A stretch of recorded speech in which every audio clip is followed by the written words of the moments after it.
Hello guys, welcome to my YouTube channel the Story Tube. आप सभी का स्वागत है। चलिए शुरू करते हैं रिबर्थ इन नॉवल का पार्ट 1, जिसमें एपिसोड 1 स्व लेकर 5 टीके की स्टोरी है। Let's start. च1 धोखा और मौत। ये कहानी है एक ऐसी लड़की की जो अपनी शादी के ही दिन अपने मंगेतर को अपनी बहन के साथ आपत्तिजनक हालत में देखती है तो उसका दिल टूट जाता है। 2 घंटे बाद उसकी शादी थी और उसका मंगेतर और उसकी बहन उसे धोखा दे रही थी। जब उसे बर्दाश्त नहीं होता वह वहां से निकलकर सोचने लगती है कि उसने इस इंसान से शादी करने के लिए अपने माँ पापा भाई भाभी सबको इतना दर्द दिया, इतनी तकलीफ थी, और वही इंसान उसे धोखा दे रहा था। और इन सब में उसकी खुद की बहन उसका साथ दे रही थी, जिस बहन को उसने कभी अपनी कजिन नहीं समझा। उसे हमेशा वह सब कुछ दिया जो उसे मिलता था, तभी उसने उसे धोखा दिया। यही सब सोचती हुए कि छत पर आकर खड़ी हो जाती है और आसमान को देखते हुए कहती है, मैंने जिन 2 लोगों से सबसे ज्यादा प्यार किया उन दोनों ने ही मुझे धोखा दिया, और अब मैं कैसे अपनी फैमिली को फेस करूंगी, कैसे मैं ये सब कुछ बर्दाश्त करूंगी। फिर वह खड़ी होती और कहती है, मैं इन दोनों को ऐसे तो नहीं जाने दे सकते, क्योंकि इन्होंने प्यार में मुझे धोखा दिया है, और अब मैं बताऊंगी कि धोखा देना किसे कहते हैं। और वहां से मंडप की तरफ चली जाती है। वहां जाकर अपने चाचा चाचा माँ पापा भाई भाभी और अपने मंगेतर की फैमिली से कहती है, मेरे साथ चलिए, आपको कुछ दिखाना है। सब लोग पीहू के साथ उसे कमरे की तरफ चले जाते हैं जहां वह लेकर जा रही थी। अचानक से कमरे का गेट खोल देती है और सब लोग कमरे में अंतर होते हैं। जब वह लोग कमरे में प्रेम लीला को देखते हैं तो शर्म के मारे सबके चेहरे झुक जाते हैं। वह दोनों भी हड़बड़ी में एक दूसरे से अलग हो जाते हैं। तभी पीयू हाथ बांधकर खड़ी हो जाती है और कहती है, तुम दोनों ने मुझे धोखा दिया। मैंने तुम दोनों से अपनी जिंदगी में सबसे ज्यादा प्यार किया, और हाँ, आज के बाद तुम दोनों की मेरी जिंदगी में या मेरे घर में कोई जगह नहीं है। निकल जाओ यहाँ से, वरना ऐसी जगह मारूंगी ना कि पानी भी नहीं मिलेगा। और हाँ, एक बात हमेशा याद रखना, मैं बेवकूफ नहीं थी, बल्कि मैं तुम दोनों पर भरोसा करती थी। तुम दोनों बचपन से मेरे साथ थे, लेकिन तुम दोनों नहीं मेरे भरोसे का और मेरे प्यार का कत्ल कर दिया। अब शायद मैं जिंदगी में कभी किसी पर भरोसा ना कर सके। और कमरे से बाहर निकल जाती है, और कमरे में आने के बाद वह खुद को आईने में देखती है और कहती है, ये तुम तो नहीं थी पीहू, तो ऐसे कभी नहीं थी। तुम तो इतनी अच्छी थी, इतनी नटखट चुलबुली, सबको हंसाने वाले, सबका ख्याल रखने वाली। तुम कैसे किसी और के लिए खुद को बदल सकती हो? ये तो गलत है ना। हम जिससे प्यार करते हैं उसे बदला नहीं करते, बल्कि उसकी अच्छी और बुरी आदतों को अपना लेते हैं। अपने कपड़े चेंज कर नीचे आती है और सबसे माफी मांगती है अपने किए के लिए। तभी उसकी चाचा अचानक से आकर उसकी गर्दन पकड़ लेती है और कहती है, तेरी वजह से आज मेरी बेटी करना पड़ा, मैं तुम्हें चिंता नहीं छोड़ूंगी। और चाकू से उनका गला काट देती है। क्यों नहीं, अपना गला पकड़ कर बैठ जाती है। उसे सामने देखती है, उसकी पूरी फैमिली खड़ी हुई थी, लेकिन कोई उसे बचाने नहीं आया। सब लोग उसे ऐसे देख रहे थे जैसे वह कोई अपनी आखिरी वक्त में भगवान से कहती है, भगवान जी क्यों किया मेरे साथ ऐसा? मैं हमेशा इस फैमिली को दुख और दर्द दिया, लेकिन आज मैं जानी हूँ कि यह फैमिली तो मेरी कभी थी ही नहीं। ये फैमिली शुरू से सिर्फ और सिर्फ निशा की थी, इसीलिए तो हर चीज में मेरी गलती बताई जाती थी। और आखिरी वक्त में भगवान से कहती है, मुझे अगर एक मौका मिले तो मैं अपनी जिंदगी को पूरी तरीके से बदल दूंगी, कभी किसी पर भरोसा नहीं करूंगी। और अपनी आखिरी वक्त में को भगवान से यही मांगती रहती है कि उसे एक मौका मिलना चाहिए। एक आलीशान कमरे में एक लड़की बेड पर सोई हुई थी। उसके बाल पूरे बेड पर बिखरे हुए थे। वह देखने में परियों की तरह खूबसूरत थी। तभी उसे कमरे का दरवाजा खुलता है और एक औरत अंदर आती है और उसे लड़की के माथे पर हाथ फेर कर कहती है, उठ जाओ बेटा, कॉलेज भी जाना है तुम्हें, कब सोती रहोगी बाहर? सब लोग तुम्हारा आने का इंतजार कर रहे हैं। अगर तुम टाइम से नहीं आई तो तुम्हारे पापा फिर से नाराज हो जाएंगे और तुम फिर से एक अच्छी बेटी नहीं बन पाओगी। सब तुम्हें वैसे भी पसंद नहीं करते हैं। तभी उस लड़की की आंखें धीरे धीरे खुलने लगी। वह अपने चारों तरफ देखती है और कहती है, मुझे तो मार दिया गया था, तुम्हें जिंदा कैसे? और फिर वह उठकर बैठ जाती है तो देखती है उसके कमरे में अनजान औरत उसके लिए कपड़े निकाल रही थी। वह उठ के खड़ी हो जाती है और आईने में खुद का चेहरा देखकर एक पल के लिए डर जाती है। जब है ध्यान से देखते हैं तब उसे समझ आता उसके फेस पर अत्यधिक मेकअप किया हुआ है। फिर वह चारों तरफ देखती है तो उसे कमरे में ऐसे ही अजीबोगरीब सामान रखे हुए थे जैसे वह किसी लड़की का नहीं बल्कि किसी साइको का कमरा हो। तभी वह औरत उस लड़की के पास आती है और बोलती है, आप जल्दी मुझसे प्यार हो जाओ, फिर हम नीचे चलते हैं। लड़की बिना कुछ कहे बाथरूम में चली जाती है। हेलो दोस्तों, कैसे हो आप सब। आशा करती हूँ आप सब लोग बहुत अच्छे होंगे। मैं आपके लिए एक नई स्टोरी लेकर रिबर्थ इन नॉवल। मेरी इस कहानी को भी बाकी कहानियों की तरह बहुत सारा प्यार देना और ढेर सारे कमेंट करना। Do like share comment support guys. दिल चटू। अनिका का घर छोड़कर जाना। फिर वह चारों तरफ देखती है तो उसे कमरे में ऐसे ही अजीबोगरीब सामान रखे हुए थे जैसे वह किसी लड़की का नहीं बल्कि किसी साइको का कमरा हो। तभी वह औरत उस लड़की के पास आती है और बोलती है, आप जल्दी मुझसे प्यार हो जाओ, फिर हम नीचे चलते हैं। लड़की बिना कुछ कहे बाथरूम में चली जाती है। बाथरूम में जाकर खुद का फेस देखती है तो उसे खुद का फेस ही डरावना लग रहा था। वह पहले आईने में खुद को देखकर अपने चेहरे से मेकअप को साफ करती है तो उसे मेकअप के पीछे से बहुत ही खूबसूरत लड़की का चेहरा नजर आता है। फिर वह अपने बालों को देखते हैं जो हरे रंग में रंगे हुए थे। अपने बालों में हाथ डालती है तो उसे अपने बालों में कुछ तो वह शावर के नीचे जाकर खड़ी हो जाती है और अपने बालों को अच्छे से शैम्पू से धोकर साफ करती है तो अब उसके बाल बिल्कुल काले और शाइनी हो जाते हैं। वह खुद को आईने में देखकर कहती है, इस लड़की ने खुद का क्या हुलिया बना रखा है यार, कुछ समझ ही नहीं आ रहा, क्या ये साइको थी क्या। फिर वह खुद के फेस बालों को हाथ पैरों से टैटू को साफ करती है और अच्छे से खुद को आईने में देखती है। अब जाकर वह अपने इस चेहरे से सेटिस्फाई हुई थी, वरना पहले वह उसे लड़की काम जोकर ज्यादा लग रही थी। तभी उसकी नज़र अपने आईब्रोज पर जाती है जो एक दूसरे से मिली हुई थी। फिर वह उनको अच्छे से साफ करती है। अब जाकर उसे थोड़ा रिलैक्स फील हो रहा था। फिर वह बाथरूम पहनकर बाहर आती है और अपने कपड़े लेकर पहनने लगती है, लेकिन वह कपड़े उसे पसंद नहीं आते तो वह अलमारी में जाकर कपड़े ढूंढती है। उसे कोई भी अच्छा कपड़ा दिखाई नहीं दिया था, इसलिए वह सारे कपड़ों को लाकर डस्टबिन में फेंक देती है। तभी उसे लड़की की नज़र एक पिंक कलर की साड़ी पर जाती है। जैसे वह पहनकर तैयार हो जाती है और अपने कमरे से बाहर निकल जाती है। जब बस सीढ़ियों से नीचे आ रही थी तब उसकी हील की टिकटक से सब लोग उसकी तरफ देखने लगते हैं और अपने घर में एक अनजान लड़की को देखकर सारे लोग शॉक हो जाते हैं और फिर उसके नीचे आने पर सब लोग उसे तरह तरह के सवाल करने लगते हैं। तभी वह लड़की अचानक से चीखती और कहती है, चुप हो जाओ तुम लोग, क्या मेरे कान खा जा रहे हो इतनी देर से। जब सब लोगों ने उसे लड़की की आवाज़ सुनी तो सब लोग बहुत हैरान हो जाते हैं क्योंकि यह उन्हीं की अपनी बेटी तो थी जिसे वह पहचान नहीं पाए थे। तभी उसे लड़की का भाई उसके पास आता है और उसके चेहरे को छूकर कहता है, ये तुम हो अनिका। अनिका इस नॉवेल की हीरोइन थी और वह एक पागल लड़की थी जिसे जो चीज़ पसंद आ जाए वह उसे चाहिए ही चाहिए थी और उसकी फैमिली इसी बात से उसे सबसे ज़्यादा नाराज रहती थी। लेकिन आज अनिका का ये रूप देखकर सब लोग हैरान और परेशान दोनों थे। अनिका किसी पर ध्यान दिए बिना घर से बाहर जाने लगती है। तभी उनका के पापा कहते हैं, रुको, कहाँ जा रही हो। बिना पूछे और बिना कुछ बताएं अनिका पलटकर उनकी तरफ देखती है और कहती है, क्या आप मुझसे बात कर रहे हैं। तो वह कहते हैं, शायद तुमने सुना नहीं। अनिका उनके सामने खड़ी हो जाती है और अपने हाथों को बांध कर रहती है, देखिए मिस्टर, आप जो कोई भी है वटीवर, बट मेरे रास्ते में आने की कोशिश मत करिए क्योंकि मैं आपकी कॉल नहीं लगती। राजेंद्र जी घुरकर अनिका की तरफ देखते हैं और कहते हैं, तुम बदतमीज थी, ये तुम्हें जानता था, लेकिन तुम इतनी बदतमीज हो कि अपने खुद के बाप से कैसे बात करनी है बहुत में नहीं आता। उनका भी घुरकर उनकी तरफ देखती है और कहती है, तो आपने कब कौन सा आपका फर्ज निभाया जो मैं आपको अपना आप माने। इस घर में जो भी रहते हैं ना, जो भी लोग हैं, उन्होंने कभी मुझे अपना नहीं समझा। मैं कब बीमार होती हूँ, मैं कब घर आता हूँ, मैं कब खाना खाती हूँ, कब नहीं खाती हूँ या बिना खाए ही सो जाती हूँ। किसी को इस बात की फिक्र है जो मैं किसी और की फिक्र करूँ।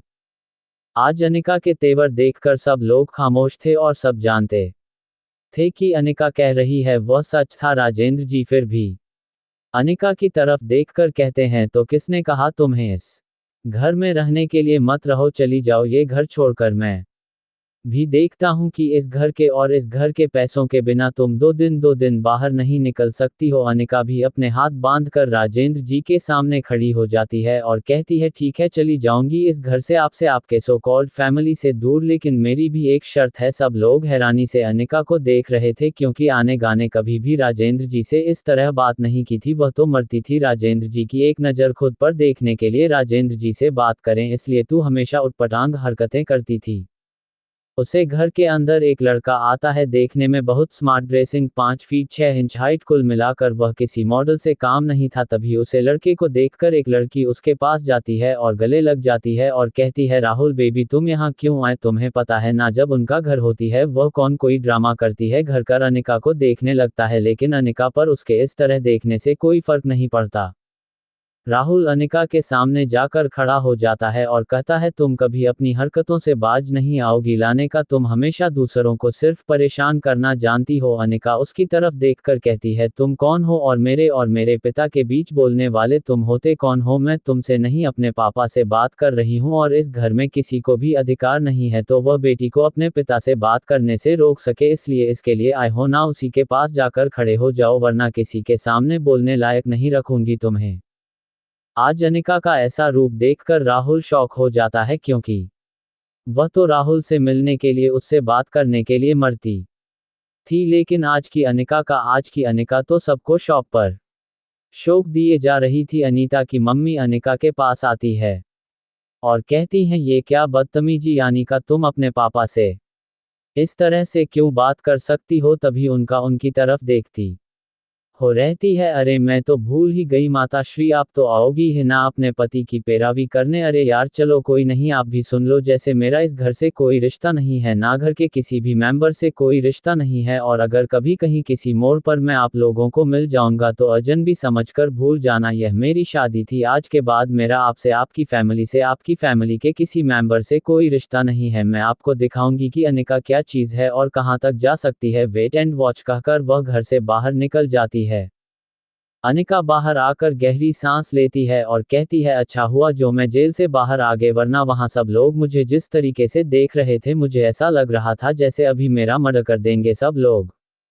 आज अनिका का इस तरह इस घर को छोड़कर जाना पूरी फैमिली को परेशान कर गया था, क्योंकि सब लोग जानते थे कि अनिका ना तो पढ़ाई में अच्छी थी और ना ही उसका किसी के साथ सलूक अच्छा था, तो वह इस शहर में क्या इस देश में भी सरवाइव नहीं कर सकती थी। राजेंद्र जी अपनी पत्नी की तरफ देखकर कहते हैं, अगर तुमने थोड़ा ध्यान इस लड़की के ऊपर दिया होता ना तो ये बदतमीज नहीं होती। अनिका की मम्मी सर झुका लेती हैं और कहती हैं, मैं क्या करती, पूर्वी भी तो छोटी थी ना, उसे पर भी तो ध्यान देना था, इसलिए मैं अनिका पर ध्यान नहीं दे पाए। अनिका की दादी खड़ी होती है और कहती हैं, आज आज़ाद होगी वह इस घर के बंधनों से, और देखना वह खुद को साबित करके दिखाएंगे कि वह तुम लोगों को बिना भी एक अच्छी जिंदगी जी सकती है, और देखना उसकी जिंदगी में एक ऐसा इंसान आएगा जो उसे अपनी सर आंखों पर बिठाकर रखेगा और तुम्हें सिर्फ किसी की भी उसे कोई जरूरत नहीं होगी। अपनी माँ की बात सुनकर राजेंद्र जी की आंखों में नमी आ जाती है, लेकिन वह किसी के सामने इस बात को चालू नहीं होने देते, क्योंकि राजेंद्र जी अगर किसी से सबसे ज्यादा प्यार करते थे तो सिर्फ अनिका थी, लेकिन अनिका की हरकतों की वजह से नाराज रहते थे। बाय चथरी हीरो की एंट्री। आज अनिका का इस तरह इस घर को छोड़कर जाना पूरी फैमिली को परेशान कर गया था, क्योंकि सब लोग जानते थे कि अनिका ना तो पढ़ाई में अच्छी थी और ना ही उसका किसी के साथ सलूक अच्छा था, तो वह इस शहर में क्या इस देश में भी सरवाइव नहीं कर सकती थी। राजेंद्र जी अपनी पत्नी की तरफ देखकर कहते हैं, अगर तुमने थोड़ा ध्यान इस लड़की के ऊपर दिया होता ना तो ये बदतमीज नहीं होती। अनिका की मम्मी सर झुका लेती हैं और कहती हैं, मैं क्या करती, पूर्वी भी तो छोटी थी ना, उसे पर भी तो ध्यान देना था, इसलिए मैं अनिका पर ध्यान नहीं दे पाए।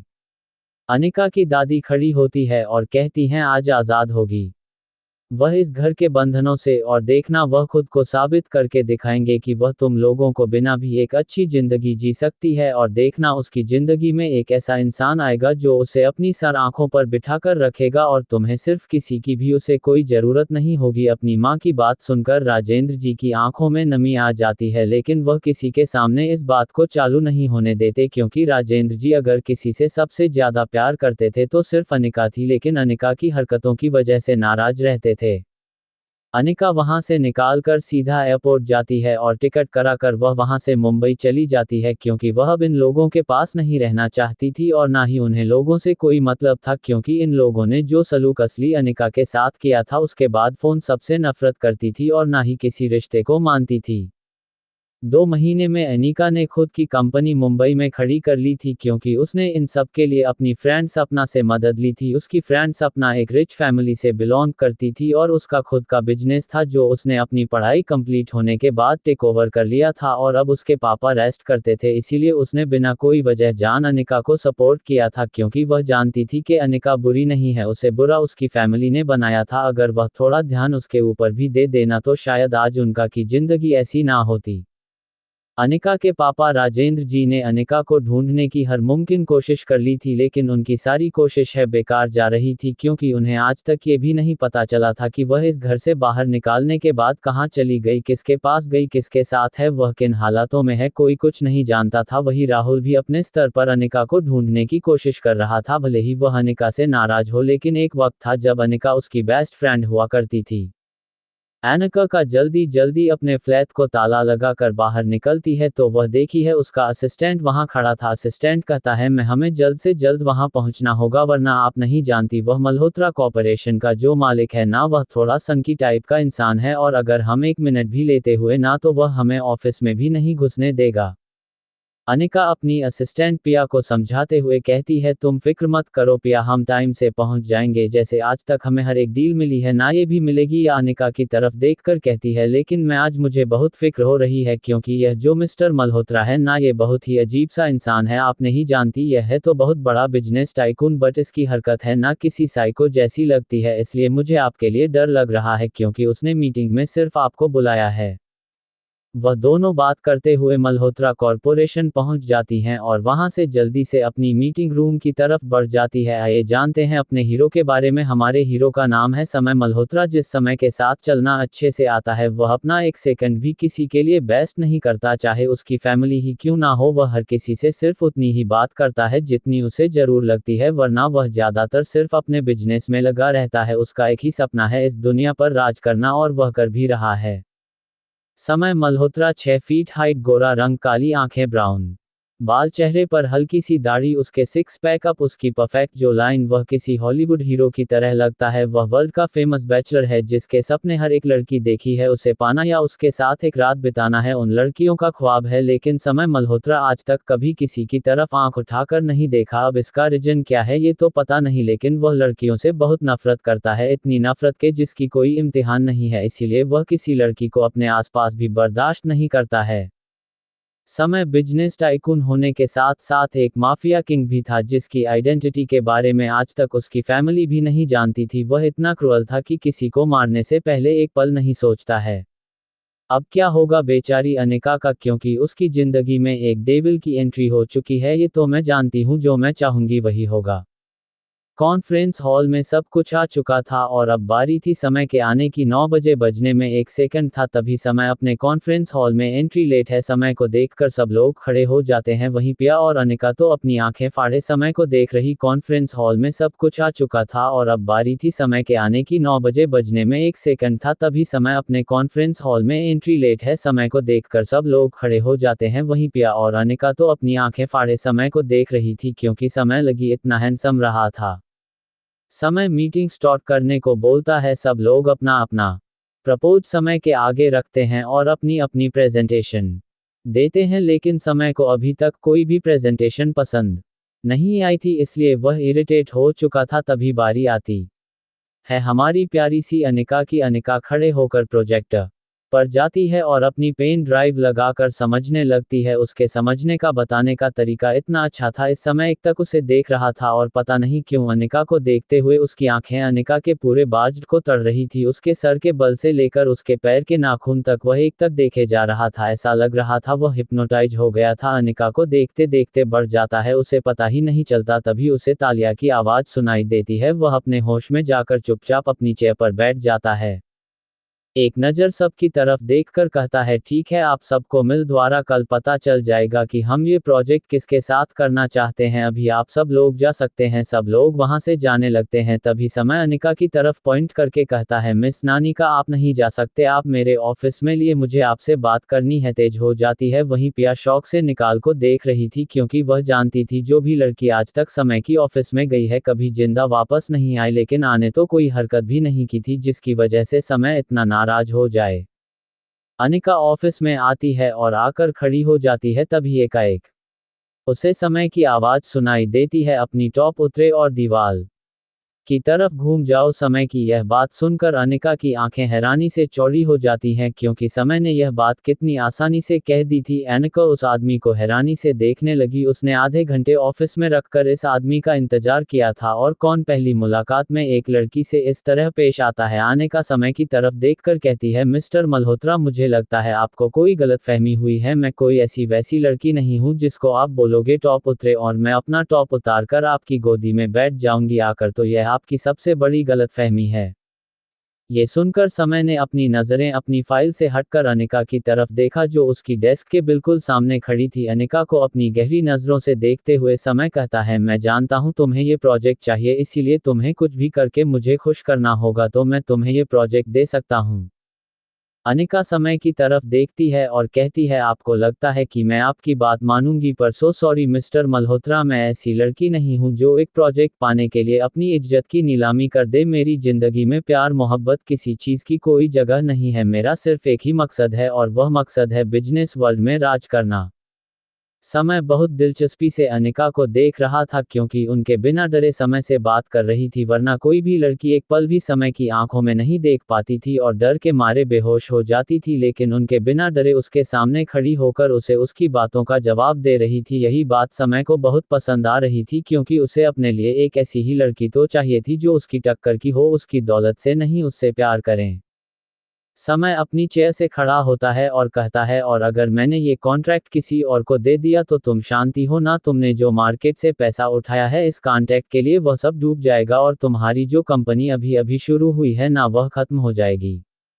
अपने दोनों हाथों को बांधकर समय के आगे खड़ी हो जाती है और कहती है, मत दीजिए ये कॉन्ट्रैक्ट, मुझे चाहिए भी नहीं, क्योंकि एक पराया मर्द के साथ सोकर पाया। अपने दोनों हाथों को बांधकर समय के आगे खड़ी हो जाती है और कहती है, मत दीजिए ये कॉन्ट्रैक्ट, मुझे चाहिए भी नहीं, क्योंकि एक मर्द के हाथों अपनी इज्जत गंवाकर पाया गया कॉन्ट्रैक्ट अनिका को तो बिल्कुल नहीं चाहिए। उनका बचपन से अपनी शर्तों पर जीती आई है और अपनी ही शर्तों पर जिएगी। और मैं आपको एक बात बता देता हूँ, मेरी जिंदगी में आप जैसे मर्द की कोई जरूरत नहीं है, जो औरतों को अपना खिलौना समझ।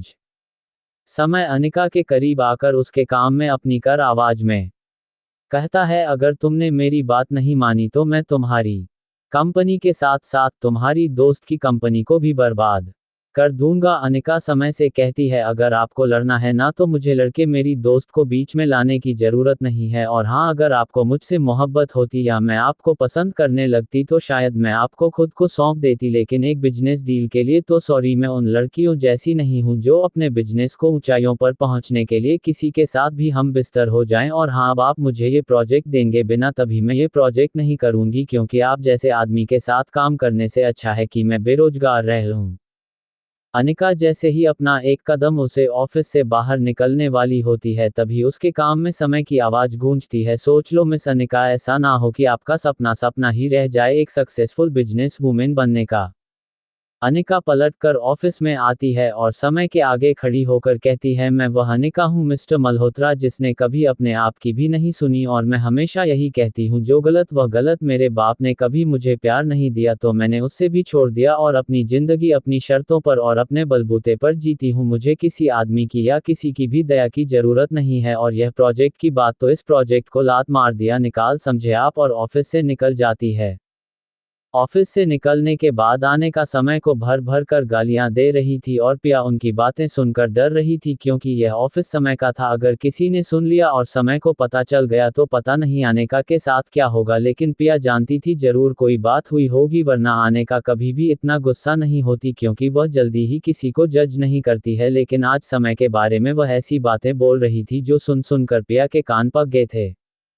अनिका के जाने के बाद समय अपनी चेयर पर बैठ जाता है और अपने असिस्टेंट को बुलाकर कहता है, मुझे अनिका की पूरी डिटेल्स चाहिए, और 1 घंटे के अंदर अंदर, और एक भी डिटेल छूटनी नहीं चाहिए। उसके जन्म से लेकर आज सुबह तक की एक एक डिटेल चाहिए। असिस्टेंट हमें अपनी गर्दन हिलाकर बाहर चला जाता है और भगवान के आगे हाथ जोड़कर कहता है, भगवान, उसे लड़की ने क्या बिगाड़ा था? आपका दोस्त डेविल के सामने उसको लाकर खड़ा कर दिया। अब ये डेविल उसकी जिंदगी हराम कर देगा। और अपने काम में लग जाता है, क्योंकि वह जानता था अगर 1 घंटे में 1 मिनट भी लेट हो गया ना, तो ये डेविल सबसे पहले उसे ही खा जाएगा।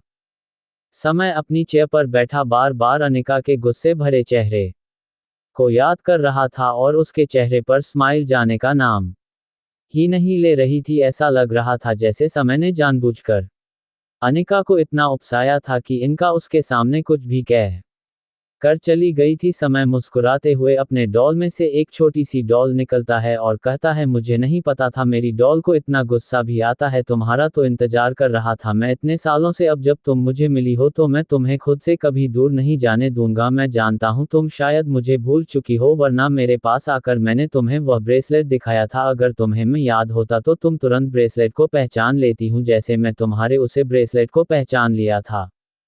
Do like, share, comment, support, review guys. Folded hands, folded hands, folded hands, folded hands, folded hands, folded hands, folded hands, folded hands, folded hands, folded hands, folded hands, folded hands, folded hands. आज अनिका का इस तरह इस घर को छोड़कर जाना पूरी फैमिली को परेशान कर गया था, क्योंकि सब लोग जानते थे कि अनिका ना तो पढ़ाई में अच्छी थी और ना ही उसका किसी के साथ सलूक अच्छा था, तो वह इस शहर में क्या इस देश में भी सरवाइव नहीं कर सकती थी। राजेंद्र जी अपनी पत्नी की तरफ देखकर कहते हैं, अगर तुमने थोड़ा ध्यान इस लड़की के ऊपर दिया होता ना तो ये बदतमीज नहीं होती। अनिका की मम्मी सर झुका लेती हैं और कहती हैं, मैं क्या करती, पूर्वी भी तो छोटी थी ना, उसे पर भी तो ध्यान देना था, इसलिए मैं अनिका पर ध्यान नहीं दे पाई। अनिका की दादी खड़ी होती है और कहती हैं, आज आज़ाद होगी वह इस घर के बंधनों से, और देखना वह खुद को साबित करके दिखाएंगे कि वह तुम लोगों को बिना भी एक अच्छी जिंदगी जी सकती है। और देखना उसकी जिंदगी में एक ऐसा इंसान आएगा जो उसे अपनी सर आंखों पर बिठाकर रखेगा और तुम्हें सिर्फ किसी की भी उसे कोई जरूरत नहीं होगी। अपनी माँ की बात सुनकर राजेंद्र जी की आंखों में नमी आ जाती है, लेकिन वह किसी के सामने इस बात को चालू नहीं होने देते, क्योंकि राजेंद्र जी अगर किसी से सबसे ज्यादा प्यार करते थे तो सिर्फ अनिका थी, लेकिन अनिका की हरकतों की वजह से नाराज रहते थे। अनिका वहां से निकालकर सीधा एयरपोर्ट जाती है और टिकट कराकर वह वहां से मुंबई चली जाती है, क्योंकि वह अब इन लोगों के पास नहीं रहना चाहती थी और ना ही उन्हें लोगों से कोई मतलब था, क्योंकि इन लोगों ने जो सलूक असली अनिका के साथ किया था उसके बाद फोन सबसे नफरत करती थी और ना ही किसी रिश्ते को मानती थी। 2 महीने में अनिका ने खुद की कंपनी मुंबई में खड़ी कर ली थी, क्योंकि उसने इन सब के लिए अपनी फ्रेंड सपना से मदद ली थी। उसकी फ्रेंड सपना एक रिच फैमिली से बिलोंग करती थी और उसका खुद का बिजनेस था जो उसने अपनी पढ़ाई कंप्लीट होने के बाद टेक ओवर कर लिया था, और अब उसके पापा रेस्ट करते थे, इसीलिए उसने बिना कोई वजह जान अनिका को सपोर्ट किया था, क्योंकि वह जानती थी कि अनिका बुरी नहीं है, उसे बुरा उसकी फैमिली ने बनाया था। अगर वह थोड़ा ध्यान उसके ऊपर भी दे देना तो शायद आज उनका की जिंदगी ऐसी ना होती। अनिका के पापा राजेंद्र जी ने अनिका को ढूंढने की हर मुमकिन कोशिश कर ली थी, लेकिन उनकी सारी कोशिश है बेकार जा रही थी, क्योंकि उन्हें आज तक ये भी नहीं पता चला था कि वह इस घर से बाहर निकालने के बाद कहाँ चली गई, किसके पास गई, किसके साथ है, वह किन हालातों में है, कोई कुछ नहीं जानता था। वही राहुल भी अपने स्तर पर अनिका को ढूंढने की कोशिश कर रहा था, भले ही वह अनिका से नाराज हो, लेकिन एक वक्त था जब अनिका उसकी बेस्ट फ्रेंड हुआ करती थी। अनिका का जल्दी जल्दी अपने फ्लैट को ताला लगाकर बाहर निकलती है तो वह देखी है उसका असिस्टेंट वहां खड़ा था। असिस्टेंट कहता है, मैं हमें जल्द से जल्द वहां पहुंचना होगा, वरना आप नहीं जानती वह मल्होत्रा कॉर्पोरेशन का जो मालिक है ना, वह थोड़ा संकी टाइप का इंसान है, और अगर हम 1 मिनट भी लेते हुए ना तो वह हमें ऑफिस में भी नहीं घुसने देगा। अनिका अपनी असिस्टेंट पिया को समझाते हुए कहती है, तुम फिक्र मत करो पिया, हम टाइम से पहुंच जाएंगे, जैसे आज तक हमें हर एक डील मिली है ना ये भी मिलेगी। या अनिका की तरफ देखकर कहती है, लेकिन मैं आज मुझे बहुत फिक्र हो रही है, क्योंकि यह जो मिस्टर मल्होत्रा है ना, ये बहुत ही अजीब सा इंसान है। आप नहीं जानती, यह है तो बहुत बड़ा बिजनेस टाइकून, बट इसकी हरकत है ना किसी साइको जैसी लगती है, इसलिए मुझे आपके लिए डर लग रहा है, क्योंकि उसने मीटिंग में सिर्फ आपको बुलाया है। वह दोनों बात करते हुए मल्होत्रा कॉर्पोरेशन पहुंच जाती हैं और वहां से जल्दी से अपनी मीटिंग रूम की तरफ बढ़ जाती है। आइए जानते हैं अपने हीरो के बारे में। हमारे हीरो का नाम है समय मल्होत्रा। जिस समय के साथ चलना अच्छे से आता है, वह अपना 1 सेकंड भी किसी के लिए वेस्ट नहीं करता, चाहे उसकी फैमिली ही क्यों ना हो। वह हर किसी से सिर्फ उतनी ही बात करता है जितनी उसे जरूर लगती है, वरना वह ज्यादातर सिर्फ अपने बिजनेस में लगा रहता है। उसका एक ही सपना है, इस दुनिया पर राज करना, और वह कर भी रहा है। समय मल्होत्रा 6 फीट हाइट, गोरा रंग, काली आंखें, ब्राउन बाल, चेहरे पर हल्की सी दाढ़ी, उसके सिक्स पैक अप, उसकी परफेक्ट जो लाइन, वह किसी हॉलीवुड हीरो की तरह लगता है। वह वर्ल्ड का फेमस बैचलर है जिसके सपने हर एक लड़की देखी है, उसे पाना या उसके साथ एक रात बिताना है उन लड़कियों का ख्वाब है। लेकिन समय मल्होत्रा आज तक कभी किसी की तरफ आंख उठाकर नहीं देखा। अब इसका रीजन क्या है ये तो पता नहीं, लेकिन वह लड़कियों से बहुत नफरत करता है, इतनी नफरत के जिसकी कोई इम्तिहान नहीं है। इसीलिए वह किसी लड़की को अपने आसपास भी बर्दाश्त नहीं करता है। समय बिजनेस टाइकून होने के साथ साथ एक माफिया किंग भी था जिसकी आइडेंटिटी के बारे में आज तक उसकी फैमिली भी नहीं जानती थी। वह इतना क्रूअल था कि किसी को मारने से पहले एक पल नहीं सोचता है। अब क्या होगा बेचारी अनिका का, क्योंकि उसकी जिंदगी में एक डेविल की एंट्री हो चुकी है। ये तो मैं जानती हूँ, जो मैं चाहूंगी वही होगा। कॉन्फ्रेंस हॉल में सब कुछ आ चुका था और अब बारी थी समय के आने की। 9 बजे बजने में 1 सेकंड था तभी समय अपने कॉन्फ्रेंस हॉल में एंट्री लेट है। समय को देखकर सब लोग खड़े हो जाते हैं, वहीं पिया और अनिका तो अपनी आंखें फाड़े समय को देख रही। कॉन्फ्रेंस हॉल में सब कुछ आ चुका था और अब बारी थी समय के आने की। 9 बजे बजने में 1 सेकंड था तभी समय अपने कॉन्फ्रेंस हॉल में एंट्री लेट है। समय को देखकर सब लोग खड़े हो जाते हैं, वहीं पिया और अनिका तो अपनी आंखें फाड़े समय को देख रही थी क्योंकि समय लगी इतना हैंडसम रहा था। समय मीटिंग स्टार्ट करने को बोलता है, सब लोग अपना अपना प्रपोज समय के आगे रखते हैं और अपनी अपनी प्रेजेंटेशन देते हैं, लेकिन समय को अभी तक कोई भी प्रेजेंटेशन पसंद नहीं आई थी, इसलिए वह इरिटेट हो चुका था। तभी बारी आती है हमारी प्यारी सी अनिका की। अनिका खड़े होकर प्रोजेक्टर पर जाती है और अपनी पेन ड्राइव लगाकर समझने लगती है। उसके समझने का बताने का तरीका इतना अच्छा था, इस समय एक तक उसे देख रहा था और पता नहीं क्यों अनिका को देखते हुए उसकी आंखें अनिका के पूरे बाजू को तड़ रही थी। उसके सर के बल से लेकर उसके पैर के नाखून तक वह एक तक देखे जा रहा था। ऐसा लग रहा था वह हिप्नोटाइज हो गया था। अनिका को देखते देखते बढ़ जाता है, उसे पता ही नहीं चलता। तभी उसे तालिया की आवाज सुनाई देती है, वह अपने होश में जाकर चुपचाप अपनी चेयर पर बैठ जाता है। एक नज़र सबकी तरफ देखकर कहता है, ठीक है, आप सबको मिल द्वारा कल पता चल जाएगा कि हम ये प्रोजेक्ट किसके साथ करना चाहते हैं। अभी आप सब लोग जा सकते हैं। सब लोग वहां से जाने लगते हैं। तभी समय अनिका की तरफ पॉइंट करके कहता है, मिस नानिका आप नहीं जा सकते, आप मेरे ऑफिस में लिए, मुझे आपसे बात करनी है। तेज हो जाती है। वहीं पिया शौक से निकाल को देख रही थी क्योंकि वह जानती थी जो भी लड़की आज तक समय की ऑफिस में गई है कभी जिंदा वापस नहीं आई, लेकिन आने तो कोई हरकत भी नहीं की थी जिसकी वजह से समय इतना नाराज हो जाए।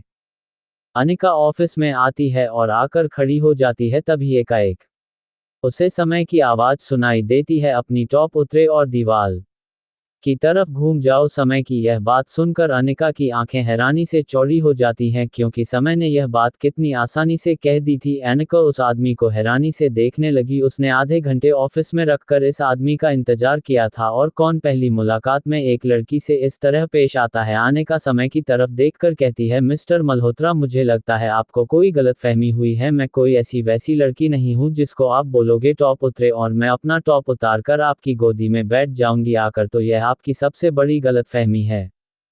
ये सुनकर समय ने अपनी नजरें अपनी फाइल से हटकर अनिका की तरफ देखा जो उसकी डेस्क के बिल्कुल सामने खड़ी थी। अनिका को अपनी गहरी नजरों से देखते हुए समय कहता है, मैं जानता हूं तुम्हें ये प्रोजेक्ट चाहिए, इसीलिए तुम्हें कुछ भी करके मुझे खुश करना होगा, तो मैं तुम्हें ये प्रोजेक्ट दे सकता हूं।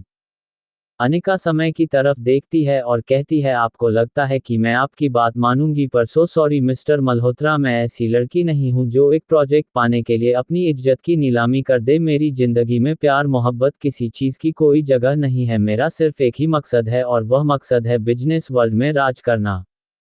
समय बहुत दिलचस्पी से अनिका को देख रहा था क्योंकि उनके बिना डरे समय से बात कर रही थी, वरना कोई भी लड़की एक पल भी समय की आंखों में नहीं देख पाती थी और डर के मारे बेहोश हो जाती थी, लेकिन उनके बिना डरे उसके सामने खड़ी होकर उसे उसकी बातों का जवाब दे रही थी। यही बात समय को बहुत पसंद आ रही थी क्योंकि उसे अपने लिए एक ऐसी ही लड़की तो चाहिए थी जो उसकी टक्कर की हो, उसकी दौलत से नहीं, उससे प्यार करें। समय अपनी चेयर से खड़ा होता है और कहता है, और अगर मैंने ये कॉन्ट्रैक्ट किसी और को दे दिया तो तुम शांति हो ना, तुमने जो मार्केट से पैसा उठाया है इस कॉन्ट्रैक्ट के लिए वह सब डूब जाएगा और तुम्हारी जो कंपनी अभी अभी शुरू हुई है ना वह खत्म हो जाएगी। अपने दोनों हाथों को बांधकर समय के आगे खड़ी हो जाती है और कहती है मत दीजिए ये कॉन्ट्रैक्ट मुझे चाहिए भी नहीं क्योंकि एक पराया मर्द के साथ सोकर पाया अपने दोनों हाथों को बांधकर समय के आगे खड़ी हो जाती है और कहती है मत दीजिए ये कॉन्ट्रैक्ट मुझे चाहिए भी नहीं क्योंकि एक मर्द के हाथों अपनी इज्जत गंवाकर पाया गया कॉन्ट्रैक्ट अनिका को तो बिल्कुल नहीं चाहिए। उनका बचपन से अपनी शर्तों पर जीती आई है और अपनी ही शर्तों पर जिएगी और मैं आपको एक बात बता देता हूँ मेरी जिंदगी में आप जैसे मर्द की कोई जरूरत नहीं है जो औरतों को अपना खिलौना समझ।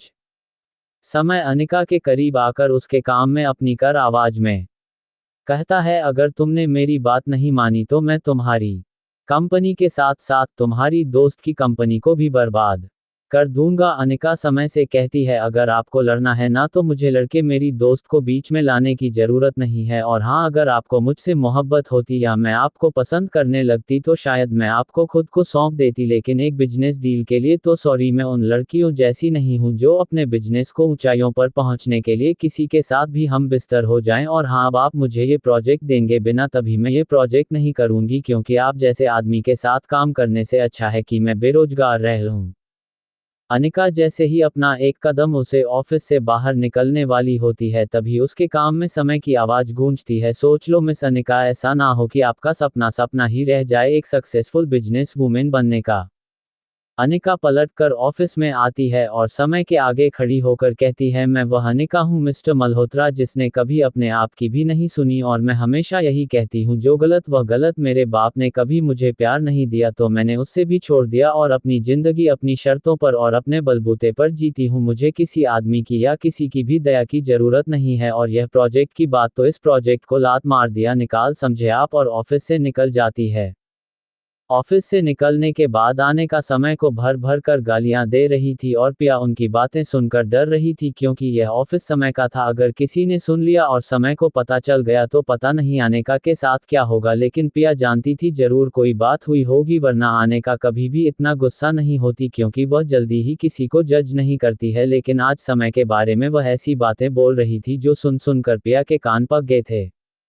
अनिका के जाने के बाद समय अपनी चेयर पर बैठ जाता है और अपने असिस्टेंट को बुलाकर कहता है मुझे अनिका की पूरी डिटेल्स चाहिए और 1 घंटे के अंदर अंदर और एक भी डिटेल छूटनी नहीं चाहिए उसके जन्म से लेकर आज सुबह तक की एक एक डिटेल चाहिए। असिस्टेंट हमें अपनी गर्दन हिलाकर बाहर चला जाता है और भगवान के आगे हाथ जोड़कर कहता है भगवान उसे लड़की ने क्या बिगाड़ा था आपका दोस्त डेविल के सामने उसको लाकर खड़ा कर दिया अब ये डेविल उसकी जिंदगी हराम कर देगा और अपने काम में लग जाता है क्योंकि वह जानता था अगर 1 घंटे में 1 मिनट भी लेट हो गया ना तो ये डेविल सबसे पहले उसे ही खा जाएगा।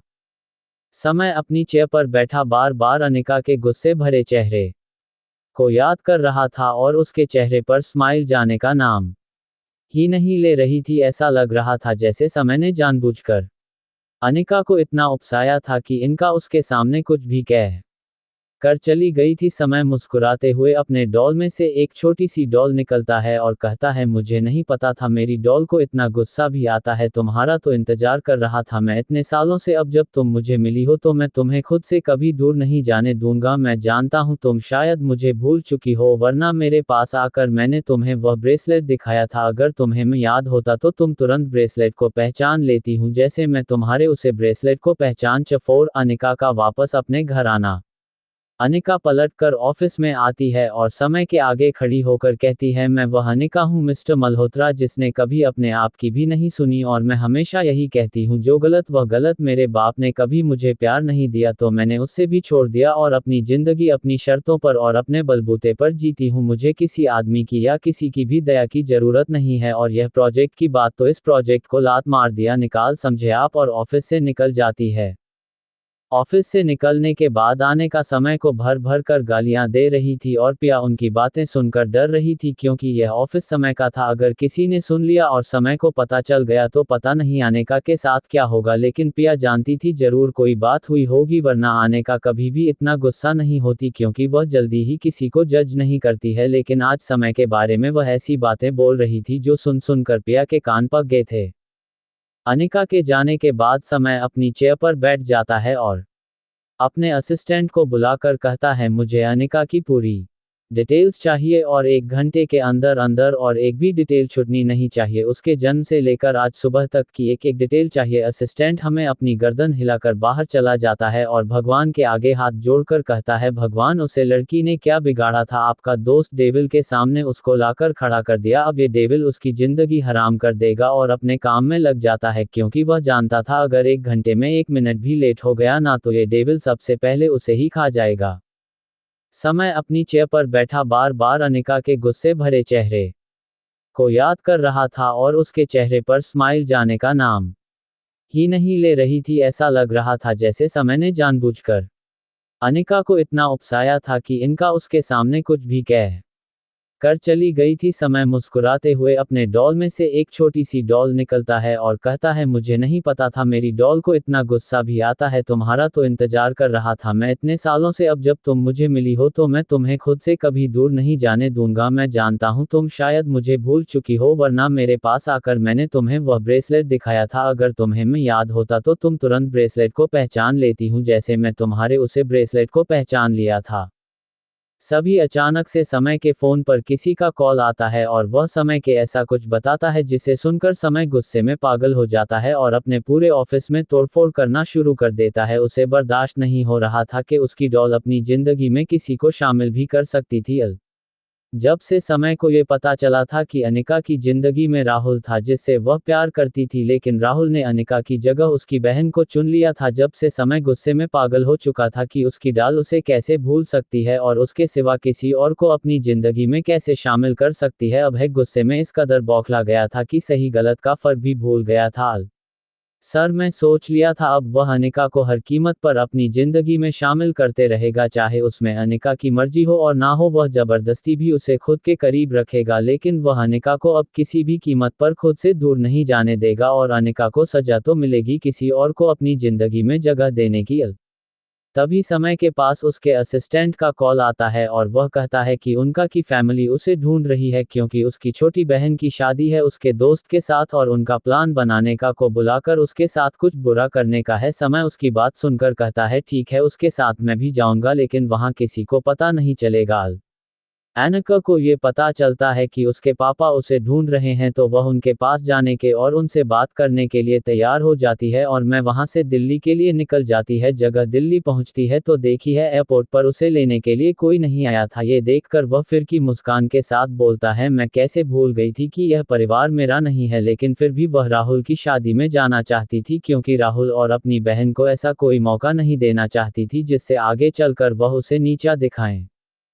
लेकिन अनिका इस बात से बेखबर थी कि समय साइन की तरह हर पल हर वक्त उसके साथ था और उसे पर नजर रखे हुए था। जब उनका घर में एंटर करती है तब वह देखी है कि राहुल और उसकी बहन की मेहंदी का फंक्शन चल रहा था। अनिका को वहां देखकर सब मुंह बना लेते हैं, लेकिन उसकी दादी और उसके पापा के चेहरे पर एक स्माइल आ जाती है।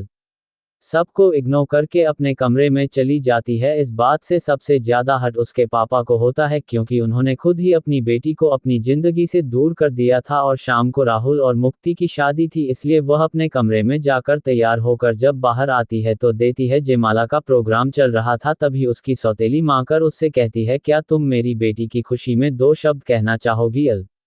जिंदगी के सलाम में शादीशुदा लोग मोह माया के जाल में फंस जाते हैं, अपने पार्टनर को वक्त काम देते हैं, उन्हें चीट करते हैं। शादी को सबसे पवित्र रिश्ता माना जाता है जिससे 2 चाहने वाले एक जिस्म और एक जान बन जाते हैं, पर जैसे जैसे समय बीतता जाता है और परेशानियां आती है प्यार का असर कम होता जाता है। पर अगर हम एक दूसरे से सच्चा प्यार करते हैं ना तो चाहकर भी एक दूसरे को हर्ट नहीं कर सकते। अनिका के ने इमोशनल होकर कहा, हमारे नए कपल को दुनिया की हर एक खुशी मिले और उनके रिश्ते को मजबूत करने के लिए जल्दी एक नन्हा मुन्ना सा तोहफा उनकी लाइफ में आए। अपनी स्पीच देने के बाद अनिका गेस्ट के सामने से दूसरी तरफ चली जाती है।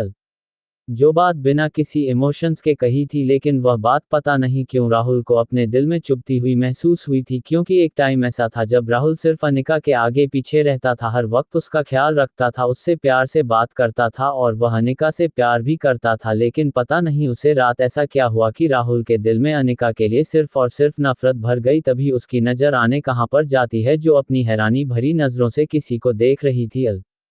की नज़र वहां बैठे समय पर जाती है और वह कहती है ये यहाँ क्या कर रहा है, क्या वह शादी में गेस्ट बनकर आया है या किसी और काम से आया है। समय के आसपास बहुत सारी लड़कियां खड़ी हुई थी जो आपस में समय के बारे में बात कर रही थी और बार बार पीछे घूमकर समय को देख रही थी। ये देखकर अनिका सच में पड़ गई कि ऐसी कई खूबसूरत लड़कियां जो समय के एक इशारे पर उसे शादी करने के लिए रेडी हो जाती हैं, पर वह इतना मशहूर होने के बावजूद भी समय की जिंदगी में आज तक कोई लड़की नहीं थी। एनिका अपना सर झटका उसे मैरिज हॉल से बाहर जाने लगती है। तभी राजेंद्र जी उसके सामने आकर खड़े हो जाते हैं और कहते हैं अनिका भाभी और सिर्फ तुम ऐसे शादी छोड़कर कहाँ जा रही हो, तुम्हें पता है ना आज तुम्हारी बहन का कितना इम्पोर्टेंट दिन है, उसे दिन तुम उसके दिन को खराब करना चाहती हो।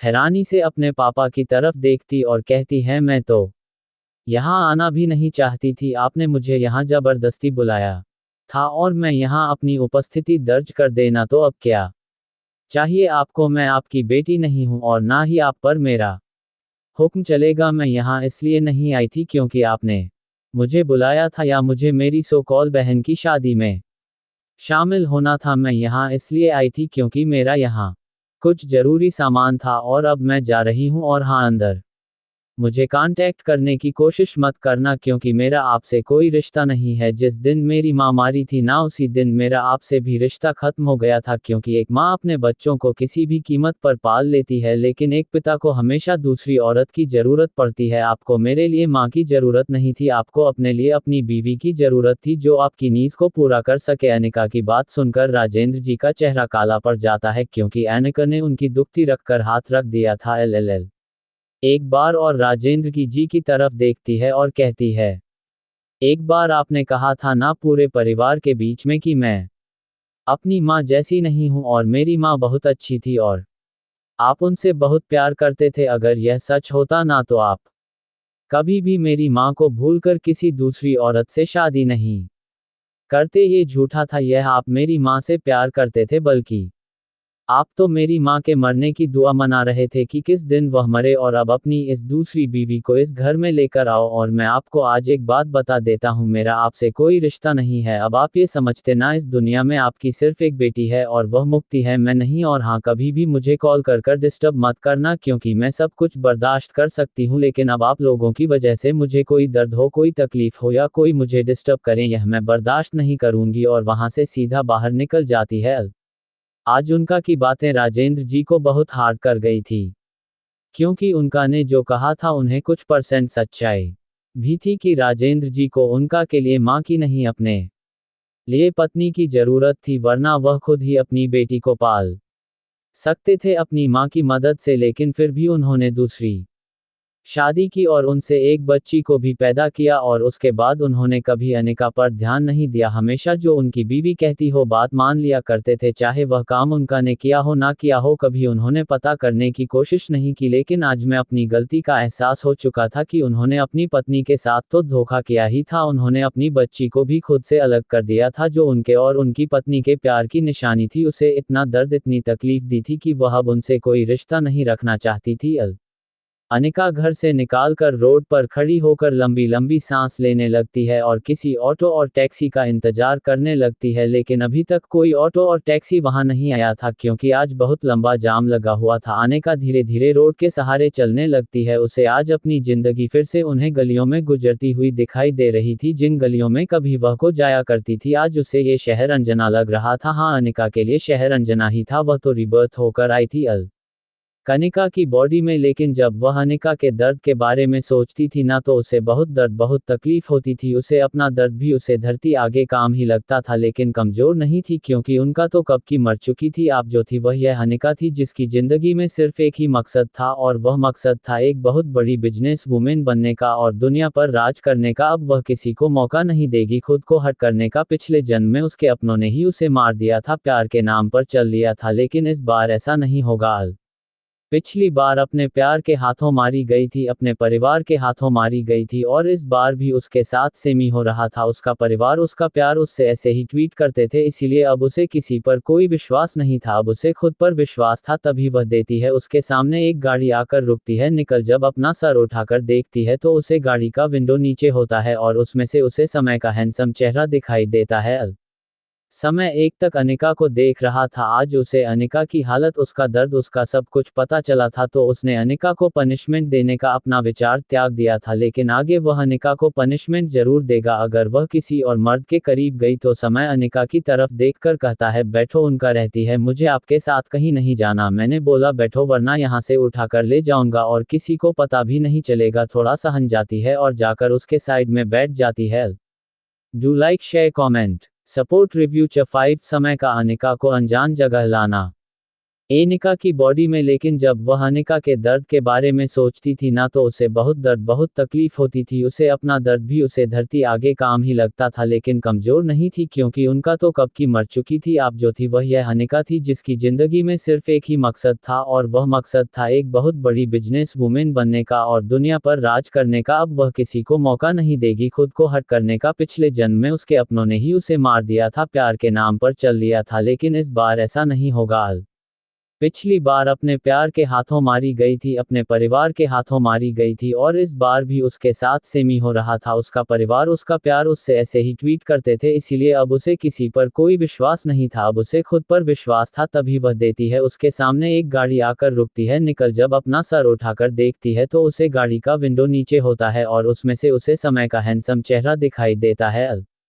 समय एक तक अनिका को देख रहा था। आज उसे अनिका की हालत, उसका दर्द, उसका सब कुछ पता चला था, तो उसने अनिका को पनिशमेंट देने का अपना विचार त्याग दिया था। लेकिन आगे वह अनिका को पनिशमेंट जरूर देगा। अगर वह किसी और मर्द के करीब गई तो समय अनिका की तरफ देखकर कहता है, बैठो। उनका रहती है, मुझे आपके साथ कहीं नहीं जाना। मैंने बोला बैठो वरना यहाँ से उठाकर ले जाऊंगा और किसी को पता भी नहीं चलेगा। थोड़ा सहन जाती है और जाकर उसके साइड में बैठ जाती है।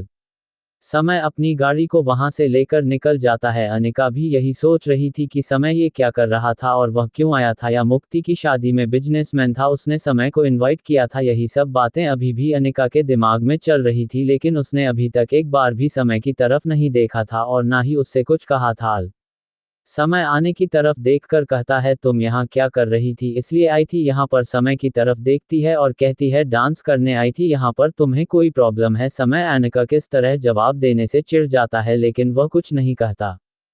अनिका समय की तरफ देखकर कहती है, मुझे एयरपोर्ट पर छोड़ देना, मुझे वापस मुंबई जाना है। समय उसकी कोई बात नहीं सुनता और उसे लेकर अपने विला की तरफ चला जाता है। बार बार समय को बोल रही थी, लेकिन समय उसकी किसी बात का कोई जवाब नहीं दे रहा था। अनिका एकदम से समय का कॉलर पकड़ लेती है और कहती है, मुझे ऐसी वैसी लड़की समझने की गलती बिल्कुल मत करना मिस्टर समय मल्होत्रा, क्योंकि मैं अनिका हूँ और अनिका किसी से नहीं डरती, समझे तुम? समय अपनी ठंडी और सर आवाज में कहता है, बहुत बड़ी गलती करती है तुमने। अनिका मेरे कॉलर को पकड़ता है, अब मैं तुम्हें बताऊंगा कि तमीज और तहजीब क्या होती है। मैं आज तक तुमसे अच्छे से पेश आ रहा हूं, तो तुम मेरे सर पर चढ़ती जा रही हो। आज मैं तुम्हें अपने सर से ऐसे नीचे पटूं कि तुम जिंदगी में फिर कभी मेरी बात के खिलाफत करने की कोशिश नहीं करोगी। समय कितनी ठंडी आवाज सुनकर अनिका को अपनी रीढ़ की हड्डी में कंपन होती है, लेकिन वह कुछ नहीं रहती, क्योंकि वह समय को यह नहीं दिखाना चाहती थी कि वह उसकी बात से डर गई है। अनिका घर कर समय की तरफ देखती है और कहती है, मेरी एक बात कान खोल कर सुन लो, मैं तुम्हारे साथ तुम्हारे घर नहीं जाऊंगी और मुझे अभी के अभी यही उतारो, वरना मैं चलती कर से नीचे कूद जाऊंगी। समय को लगता है कि अनिका उसे डरा रही है, लेकिन अनिका सच में चलती गाड़ी से उठ जाती है और उसकी ऐसी हरकत देखकर समय शॉक्ड रह जाता है और अनिका लुढ़कती लड़की एकदम रोड के साइड में आ जाती है। समय के गुस्से का परहाय हो चुका था। ये लड़की उसकी कोई बात नहीं सुनती थी और आज वह ऐसे बीच रोड पर कूद गई। अगर अभी कोई गाड़ी आ जाती या कोई ट्रक आ जाता तो इस लड़की की जान तो चली ही जाती। आप समय इतनी गुस्से में आ चुका था, क्या उसे सही गलत अच्छा बुरा कुछ भी दिखाई नहीं दे रहा था। वह अपनी गाड़ी से खुद का बाहर आता है और अनिका की तरफ बढ़ने लगता है।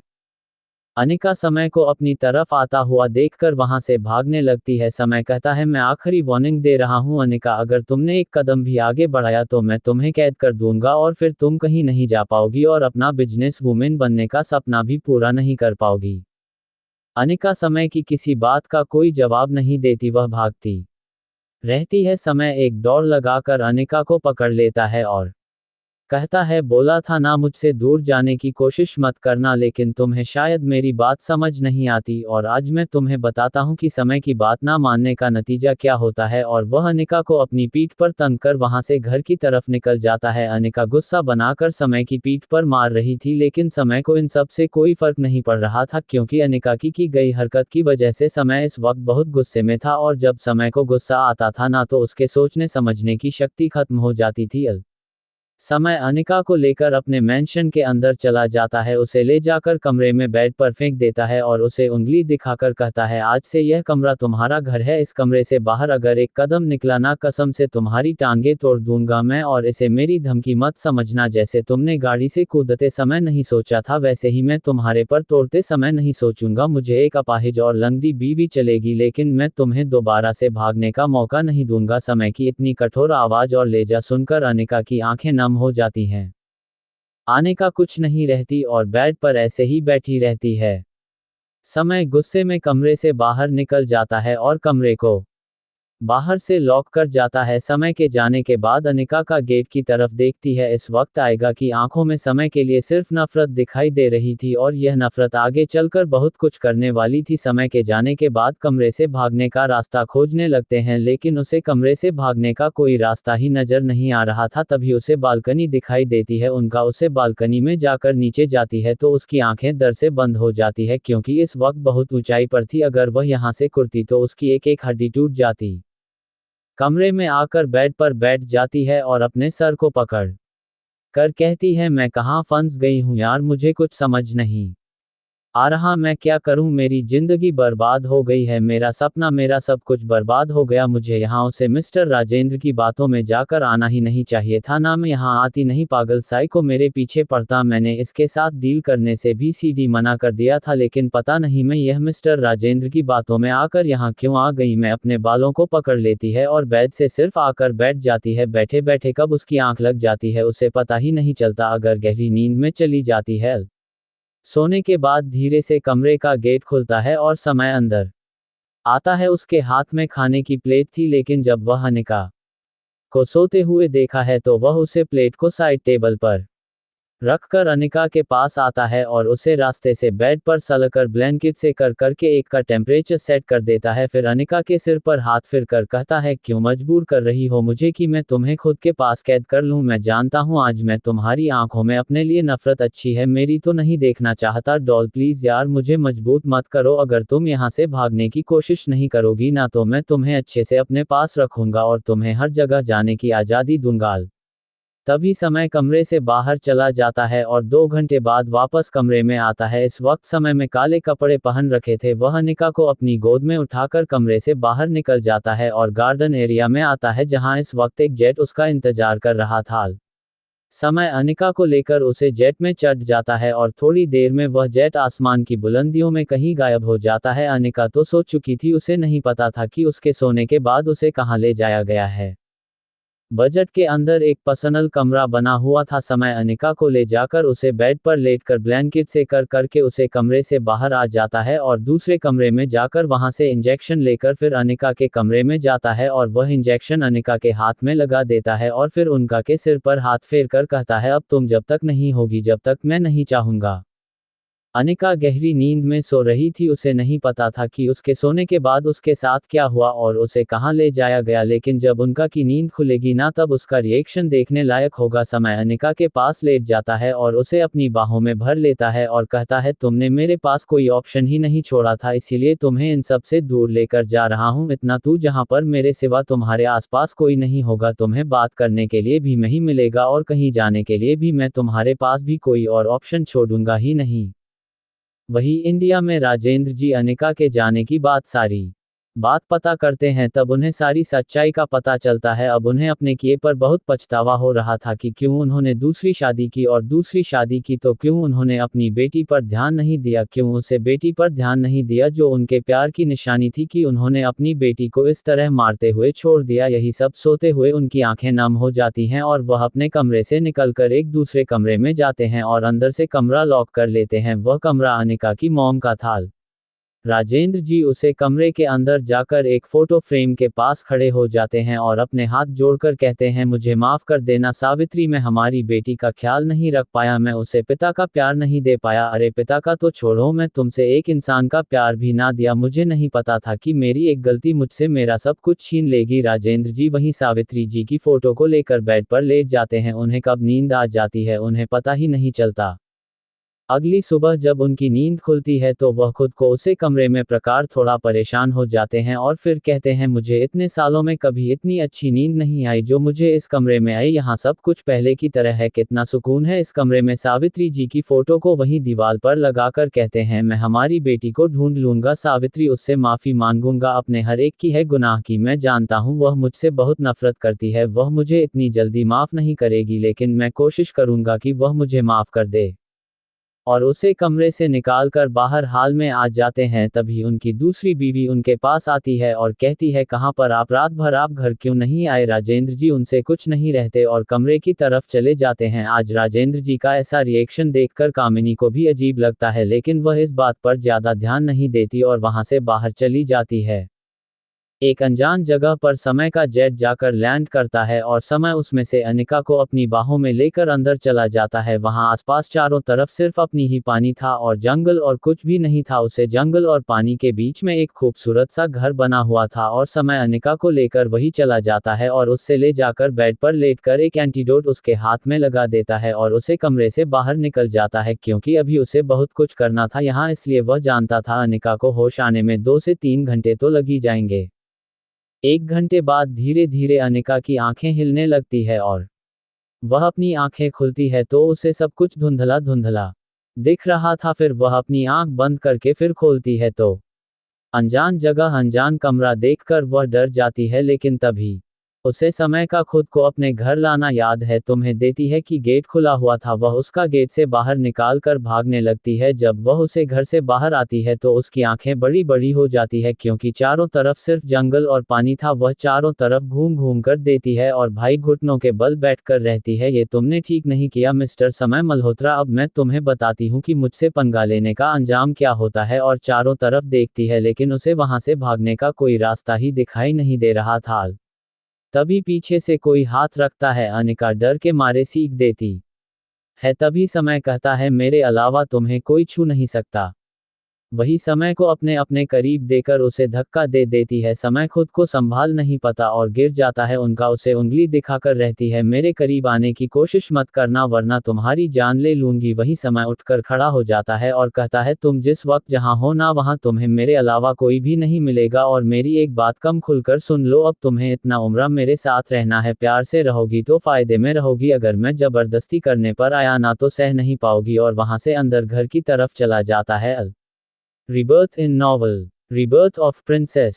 Do like, share, comment, support, review guys. Folded hands, folded hands, folded hands, folded hands, folded hands, folded hands, folded hands, folded hands, folded hands, folded hands, folded hands, folded hands, folded hands.